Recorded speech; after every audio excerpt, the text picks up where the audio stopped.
Everyone, welcome to engineers वाला YouTube channel. तो आज हम बात करने वाले हैं डीडीए जेई से रिलेटेड कि डीडीए जेई का आपका एग्जाम आ चुका है 17, 18 और 19 को, और काफी सारे एस्पिरेंट ऐसे हैं जिन्होंने डीडीए जेई का फॉर्म भी भरा है और उनको ये एक्चुअली पता नहीं है कि उनको किस मोड में तैयारी करनी चाहिए, क्योंकि उनको फाइनल जो अपनी तैयारी है उसको किस पॉइंट पर जाकर और किस पॉइंट पर जाकर उनको मॉडिफाई करना है उनको ये पता नहीं है, और उनको किस स्टेप में इस चीज को तैयार करना है उसको उन चीजों पर भी हम यहां पर बात करने वाले हैं। तो सबसे पहले हम बात करते हैं यहां पर हमारे पास आज के जो पॉइंट ऑफ डिस्कशन के जो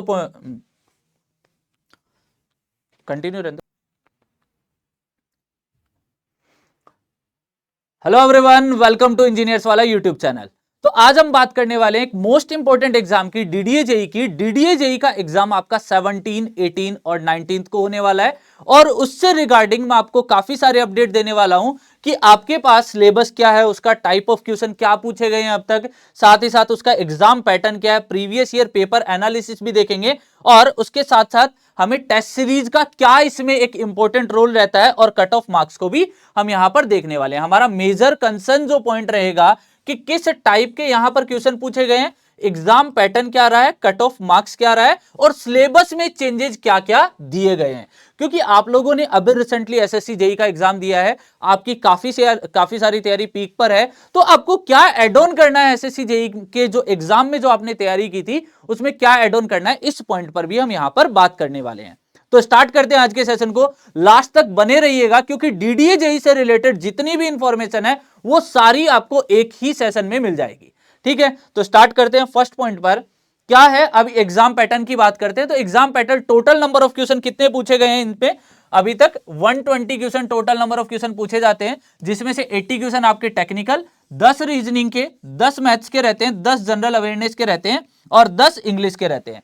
इसके लिए आपको 2 आवर्स का टाइम दिया जाता है। टाइम कितना मिलता है आपको? 2 आवर्स का।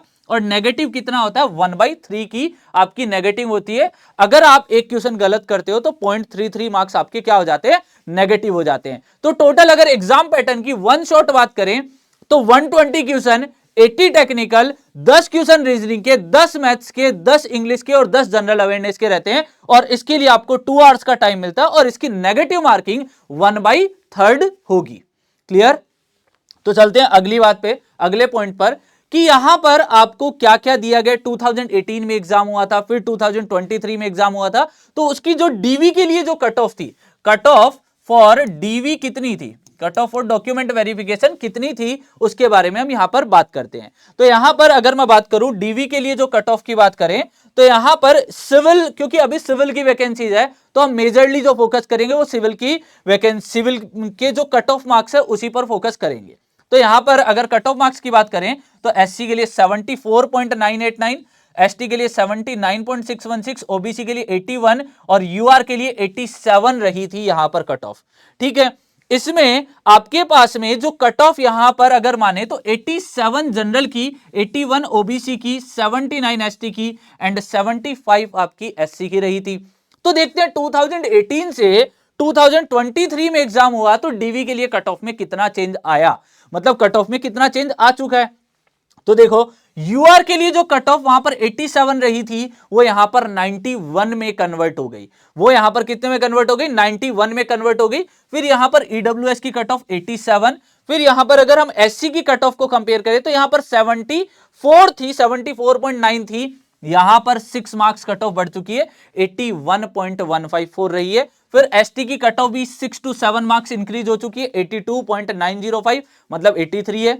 ओबीसी की कट ऑफ में लगभग सेम रहा है, ओबीसी कट ऑफ भी इंक्रीज हो गई है। ओबीसी कट ऑफ भी आपकी क्या रही है? +6 मार्क्स आपकी हर कैटेगरी की कट ऑफ में इंक्रीमेंट आया है। इसका मतलब आपकी इस बार की तैयारी और भी बेहतर होनी चाहिए। इस बार आपको एग्जाम में और भी ज्यादा मार्क्स लाने होंगे। जहां पर आप 91 प्रीवियस ईयर कट ऑफ रही थी, इस बार आपको +95 जनरल में सेफ स्कोर रहेगा, +95 आपको मार्क्स लाने होंगे 120 में से। तो सर ये 120 में से +95 लाने के लिए करना क्या होगा, उसके लिए भी हम बात करते हैं। तो पहले देख लेते हैं प्रीवियस ईयर सब्जेक्ट का डिस्ट्रीब्यूशन कैसा रहा हर शिफ्ट में। तो देखो अगर मैं इन पूरी शिफ्ट को पढ़ने लगा तो यहां पर आपका काफी ज्यादा टाइम कंज्यूमिंग हो जाएगा, तो हम इनके एवरेज मार्क्स की तरफ चलते हैं और रिसेंट ईयर में क्या चेंजेस आए उसकी तरफ चलते हैं।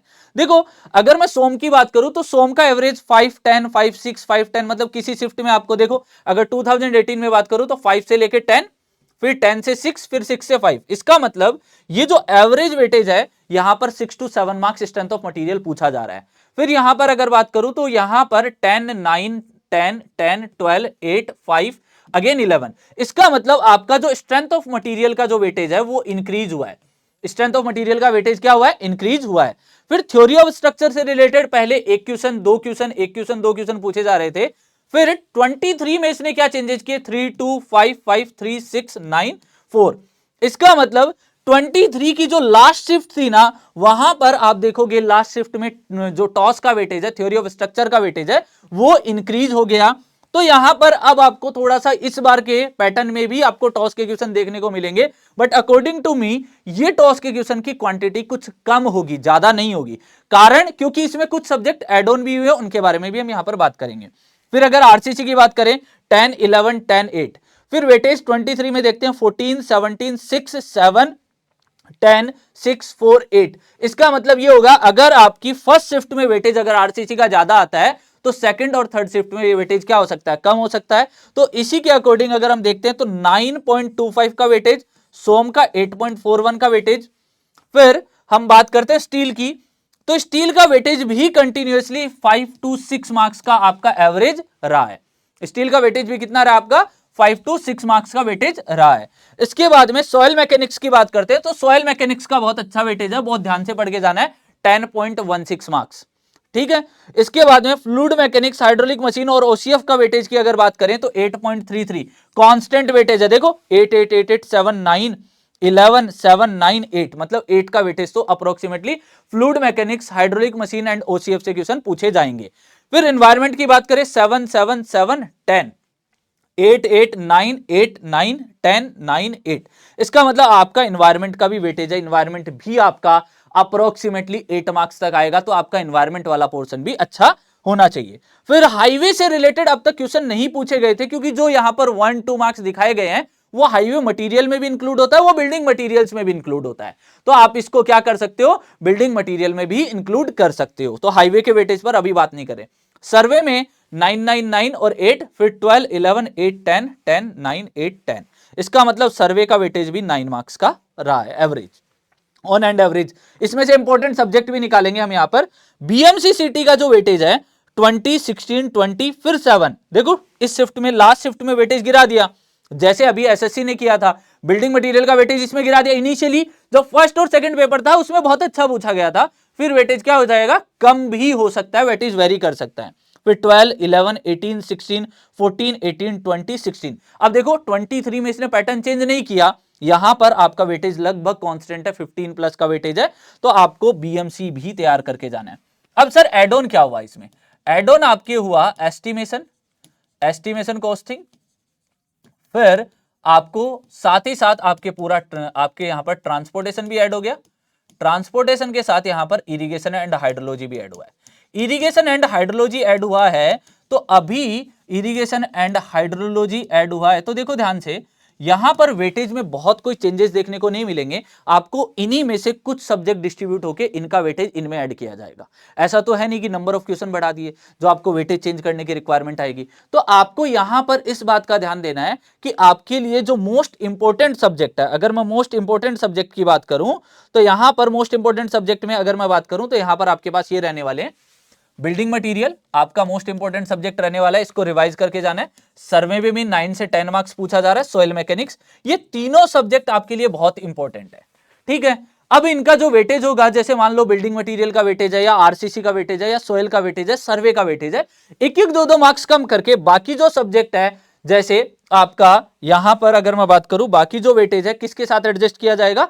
आपके लाइक एस्टिमेशन के साथ एडजस्ट किया जाएगा, इरिगेशन एंड हाइड्रोलॉजी के साथ एडजस्ट किया जाएगा और फिर ट्रांसपोर्टेशन इंजीनियरिंग के साथ एडजस्ट किया जाएगा इसको।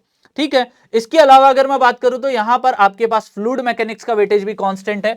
फ्लूइड मैकेनिक्स, एनवायरमेंट, और इसमें मेजरली जो पोर्शन पढ़ के जाना है स्ट्रक्चरल इंजीनियरिंग में स्ट्रेंथ ऑफ मटेरियल का पोर्शन पढ़ के जाना है आपको। मेजरली जो पोर्शन पढ़ के जाना है strength of material plus indeterminacy वाला पार्ट आपको पढ़ के जाना है यहां पर, ठीक है। इसमें बहुत ज्यादा आपको एड ऑन नहीं करना किसी सब्जेक्ट के वेटेज को, यही आपका लगभग यही अप्रोक्सीमेटली वेटेज रहने वाला है। देखो आरसीसी का जो वेटेज है ना वो कंक्रीट टेक्नोलॉजी को इंक्लूड करते हुए, कंक्रीट टेक्नोलॉजी को हम इसको बीएमसी वाले पार्ट में भी कुछ क्वेश्चन इसके इंक्लूड कर लेते हैं और कुछ आरसीसी वाले पार्ट में भी इंक्लूड कर लेते हैं। तो आपको यह ध्यान रखना है कि इसका जो वेटेज आप किस पार्ट में इंक्लूड कर रहे हो यहां पर, ठीक है। इसके बाद में कुछ नए सब्जेक्ट ऐड हुए, उन पर भी हमने बात कर ली कि उन सब्जेक्ट में हमें क्या ध्यान देना है। देखो पेपर 120 मिनट है, 120 क्वेश्चन करवा रहा है, तो मान लो आपका कुछ कैलकुलेटिव पार्ट भी रहेगा तो कुछ आपके पास में थ्योरेटिकल पार्ट भी रहेगा। तो आपका जो थ्योरी और उसका बोले न्यूमेरिकल का जो रेशियो रहने वाला है वो 60-40 का रेशियो रहने वाला है। थ्योरी और न्यूमेरिकल का जो रेशियो है अप्रोक्सीमेटली, अप्रोक्स डेटा बता रहा हूं, 60 और 40 का रेशियो यहां पर रहने वाला है।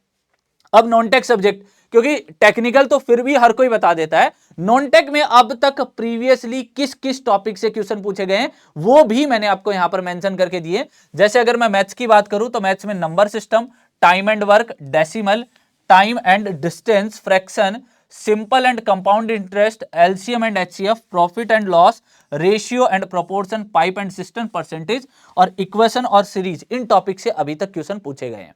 रीजनिंग के अंदर analogies, Venn diagram, completion of number, alphabet series, ये तो एसएससी का फेवरेट टॉपिक है सीरीज वाला।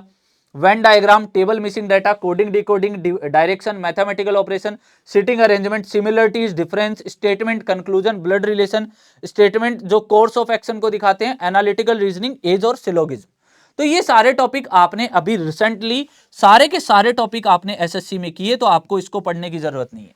मतलब आपके पास अभी जो 4 से 5 दिन का टाइम है उसमें आपको एसएससी के अंदर जो जो पार्ट आपने बहुत अच्छे से पढ़ रखा है, जितना सिलेबस था टेक्निकल का सारा एकदम सेम एसएससी का है, सेम एसएससी का है। तो आपको टेक्निकल में कुछ अपग्रेड करने की जरूरत नहीं है। नॉन टेक्निकल में आपको रीजनिंग वाला पोर्शन पढ़ने की जरूरत नहीं है, आपको पढ़ना है मैथ्स और इंग्लिश। इंग्लिश में कौन से, टेंस हो गया, preposition, active and passive voice, one word और सिनोनिम्स और आइडियम्स का टॉपिक आ गया, स्पॉटिंग द एरर, सेंटेंस का आ गया, आर्टिकल आ गया, डायरेक्शन का आ गया, डायरेक्ट एंड इनडायरेक्ट स्पीच का आ गया, सॉरी, सेंटेंस रीअरेंजमेंट का आ गया, वोकेबलरी का आ गया, वर्ब फॉर्म्स का आ गया।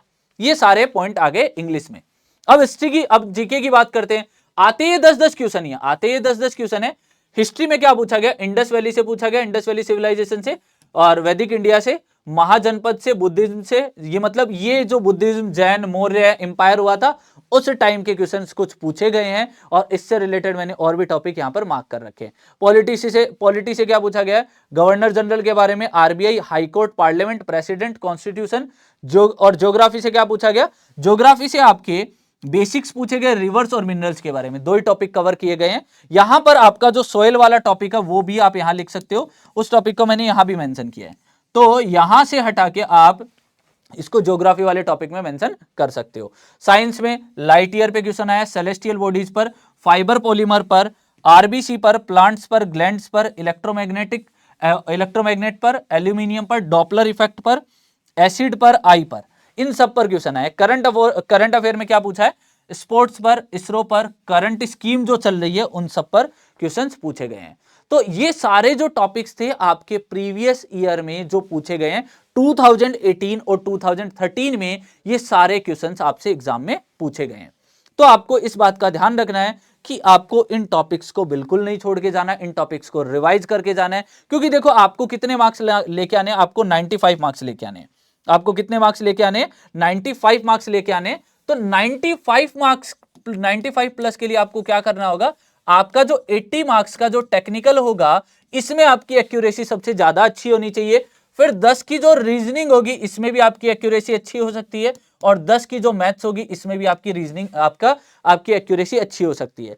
तो 100 मार्क्स है, 100 में से ये मान सकते हैं कि 80% मार्क्स आप यहां पर, 85% आपको यहां पर लाने होंगे। 100 में से आपको क्या लाने होंगे, 85% मार्क्स लाने होंगे। फिर हम अगर इंग्लिश की बात करें, इंग्लिश में 10 मार्क्स के क्वेश्चन आएंगे। और यहां पर अगर मैं नेक्स्ट बात करूं तो यहां पर मेरे पास जनरल अवेयरनेस या जीके वाले पोर्शन से 10 मार्क्स के आएंगे। यहां पर आप 2 to 3 क्वेश्चन ही मान के चलो आपके, और 10 में से 6 to 7 आप यहां पे कर सकते हो। तो आपके पास क्या आ जाएगा, ओवरऑल 95 प्लस मार्क्स आप यहां पर इजीली लेके आ सकते हो। उसके लिए करना क्या है आपको, आपकी स्ट्रेटेजी क्या होना चाहिए, आप first go through the previous year paper and analyse the pattern of the question asked in the exam. ये मैं बता चुका हूं आपको कैसा एग्जाम का पैटर्न रहने वाला है, उसके क्वेश्चंस आपको सब्जेक्ट वाइज डिस्ट्रीब्यूशन भी यहां पर प्रोवाइड कर दिया। टाइम कम है, स्पेसिफाइड कंटेंट पढ़ो। तीसरा, प्रैक्टिस थ्रू टेस्ट सीरीज के थ्रू प्रैक्टिस करो, जिससे आप मैक्सिमम जो न्यू क्वेश्चंस है जो आपको नहीं आ रहे, जिनमें आपको प्रॉब्लम हो रही है, उन हर्डल्स को क्या कर सको, दूर कर सकते हो। और don't try to read new things only revise whatever you read previously. जो आपने पहले पढ़ा है उसी को ही रिवाइज करो, कुछ नया मत पढ़ो। ए मस्ट आपको ध्यान क्या रखना है, DSSB और DMRC के जितने भी एग्जाम हो रखे हैं उन सब के क्वेश्चंस लगा लेने हैं, क्योंकि उन सब के क्वेश्चंस इसमें रिपीट होते हैं।